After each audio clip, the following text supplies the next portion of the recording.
देखो, सोनाली फोगाट का तो सिस्टम ठीक नहीं है। अब की बार चुनाव लड़ और हमारी जो माताएं बहनें हैं वो इसका क्या क्या उखाड़ेंगी ये आने वाला समय बताएगा। इनका खात्मा होगा, इनका पतन होगा और ऑपरेशन क्लीन बीजेपी हमारा नहीं करेगी, हम बीजेपी का करने वाले हैं।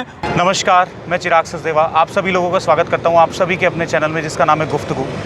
इस वक्त मेरे साथ भारतीय किसान यूनियन के प्रदेश युवा अध्यक्ष रवि आज़ाद जी हैं। उनसे कुछ बातचीत कर लेते हैं। रवि जी, स्वागत है आपका हमारे चैनल में। बहुत धन्यवाद। बहुत कुछ दिन पहले सर आपको जेल भी लेकर जाया गया जी, क्या कुछ वाक्य हुआ था पूरा बताइए। देखिए, एक हमारी आंदोलन के चलते एक मुहिम चल रही है बाईकाट की, जिस मुहिम के तहत हम बीजेपी और जेजेपी के जो कार्यक्रम हैं उनको नहीं होने देते और वो हम शांति प्रिय तरीके से उनके कार्यक्रमों को फेल करते हैं। और पिछले दिनों हिसार में एक कार्यक्रम था जो जी ग्रुप के जो मालिक हैं सुभाष चंद्रा का और जो सांसद भी हैं, तो उनके कार्यक्रम का बाईकाट हुआ था। और उसके बाद जो हमारी एक अपील की वीडियो थी वो जी ग्रुप के सभी चैनलों के ऊपर वो चलाई गई और उन्होंने बहुत क्योंकि हम सब जानते हैं कि जी ग्रुप जो है वो गोदी मीडिया का चैनल है जी, और उनमें हमें गुंडा तत्व बताया गया, हिस्ट्री सीटर बताया गया, आतंकवादी बताया गया। और उसके बाद सुभाष चंद्रा के इशारे पर और जो केंद्र सरकार के सहयोग से और हरियाणा सरकार के ऊपर ये जिम्मेदारी डाली गई और उसमें कृषि मंत्री जेपी दलाल भी बार बार इंतज़ार करते रहते हैं कि रवि आज़ाद कहाँ फंसे। तो इन्होंने एक मुकदमा दर्ज किया कि भाई ये भड़काऊ भाषण दिया, उपद्रव करवाया, 504, 505, 153, 153 धाराएं लगाई गई और ये 28 तारीख को मुकदमा दर्ज किया गया। लेकिन ये मुकदमा ऑनलाइन नहीं किया गया ताकि किसी को पता ना लगे।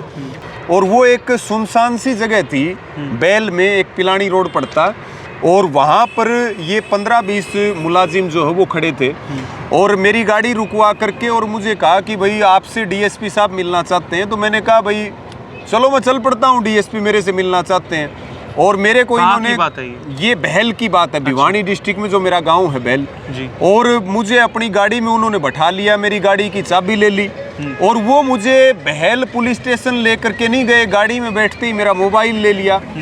और मैंने कहा भाई मैं अपनी गिरफ्तारी की सूचना जो है वो अपने वकील को और अपने घर के सदस्यों को दूं कि भाई मेरी गिरफ्तारी हुई है। मैंने उनसे पूछा कि भाई मेरी गिरफ्तारी कौन से एफआईआर पे, कौन से मुकदमे में हुई। बोला जी आपने बेराए है, अतः राजनीतिक मामला है, राजनीतिक दबाव है और आप बैठे रहो आराम से। और वो कई तरह के सुनसान रास्तों से घुमाते फिराते करीब करीब ये बात है 2-2:30 बजे की दोपहर में, और वो मुझे इस टाइम पर जो है बवानी खेड़ा का जो एक थाना पड़ता है वहाँ ले जा करके मुझे बंद कर दिया। और फिर 1 तारीख को सुबह जब 9 बजे मुझे पूरी गार्ड और फोर्स जब वहाँ से बवानी खेड़ा से लेकर के आई, जो लोहारू कोर्ट है वहाँ पर सीजीएम की जो कोर्ट है, तब 10 बजे मेरे वकील को सूचना दी गई कि भाई रवि आज़ाद की गिरफ्तारी हुई है। लेकिन किस मुकदमे में लेकर के गई, कहाँ लेकर के गई, इसकी सूचना किसी को नहीं दी गई, जो एक सीधे तौर पर हमारे जो अधिकार हैं उनका भी हनन है जी।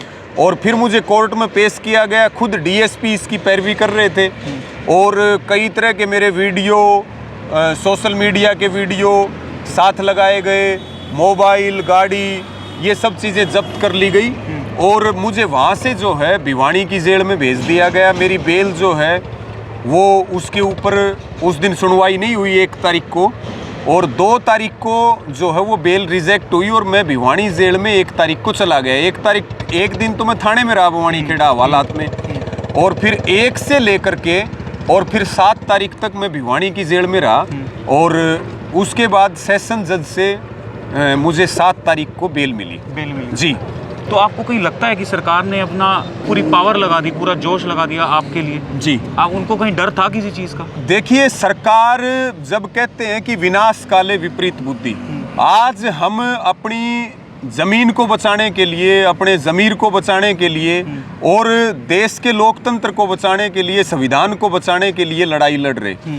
और ये लड़ाई कोई राजनीतिक लड़ाई नहीं है, ये लड़ाई मुद्दों की है। लेकिन जो बीजेपी है उसकी मानसिकता ठीक नहीं है और वो हमारे को दबाने के लिए, डराने के लिए अनेक तरह के प्रयास करती है। और हम ये बात पहले ही स्पष्ट कर चुके हैं कि ना तो हमें मुकदमे डरा सकते, ना हमें जेलें डरा सकती। मुकदमे हमारे लिए गहने हैं और जेल हमारे लिए तीर्थ स्थान है।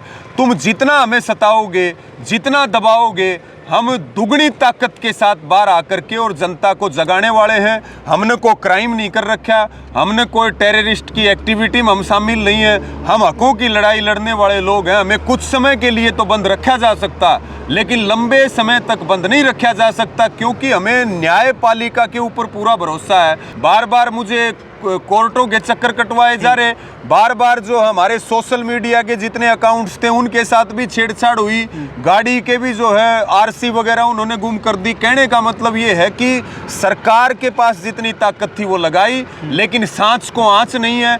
और जो सबसे बड़ी ताकत है हमारा भाईचारा और हमारा कुनबा, वो मजबूती के साथ हमारे साथ खड़ा है। और ये तो मुकदमे और जेल है।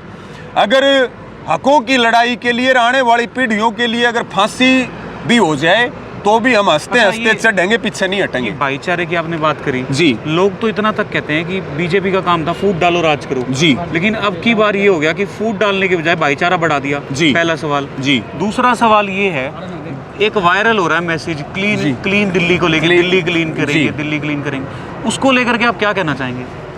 देखिए, पहली बात तो ये जो आंदोलन है इसने सभी धर्मों के बीच में, जातियों के बीच में या अलग अलग प्रदेशों के बीच में जो भी इन राजनीतिक लोगों ने जो दीवारें खड़ी की थी, उस दीवारों को इस आंदोलन ने ढाने का काम किया।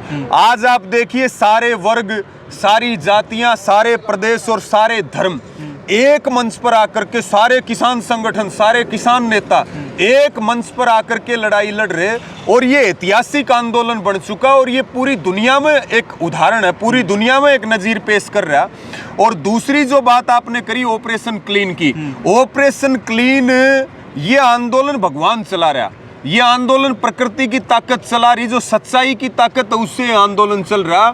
ऑपरेशन क्लीन की बात करने वाली जो सरकार है, ऑपरेशन क्लीन की बात करने वाली जो बीजेपी और जेजेपी की सरकार है, आप ये बात मेरी लिख करके ले लो, इनका खात्मा होगा, इनका पतन होगा। और ऑपरेशन क्लीन बीजेपी हमारा नहीं करेगी, हम बीजेपी का करने वाले हैं और पक्का इलाज करेंगे, पक्का गंडा करेंगे, बीजेपी का सुपड़ा साफ करेंगे हरियाणा से। और हमने इसीलिए ये बात कही कि अगर हिंदुस्तान को बचाना है तो बीजेपी मुक्त भारत का नारा देश के प्रत्येक घर में जाना चाहिए और एक एक मतदाता के पास जाना चाहिए। सवाल कर लेते हैं। जी।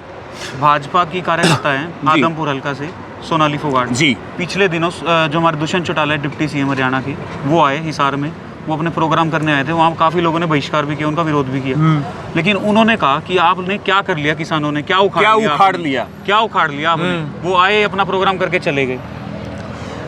देखिए, तो क्या कर रहे हो आप? देखो, सोनाली फोगाट का तो सिस्टम ठीक नहीं है और जिनका सिस्टम ठीक नहीं है उनके बारे में हम ज़्यादा बात नहीं करते। और ऐसे लोगों का जो चरित्र है वो सारे ज़माने का शामी है कि ये किस चरित्र के लोग हैं और कहाँ से आकर के इन्होंने क्या किया।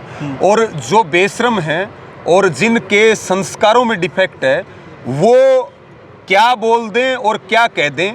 लेकिन सोनाली फोगाट को हम एक बात कहना चाहते हैं कि अब की बार तक जनता ने तेरा सम्मान करा, बेशक चुनाव ना जीती हो लेकिन फिर भी इसका सम्मान करा। अब की बार ये जो उखाड़ने की बात करी, तो इस सोनाली फोगाट को हम ये बात कहना चाहते हैं, अब की बार चुनाव लड़ और हमारी जो माताएं बहनें हैं वो इसका क्या क्या उखाड़ेंगी, ये आने वाला समय बताएगा। ये थे रवि आज़ाद, और कितना इत्तेफाक रखते हैं इनकी बातों से मुझे कमेंट करके ज़रूर बताइएगा। आप देखते रहिए हमारा चैनल। धन्यवाद।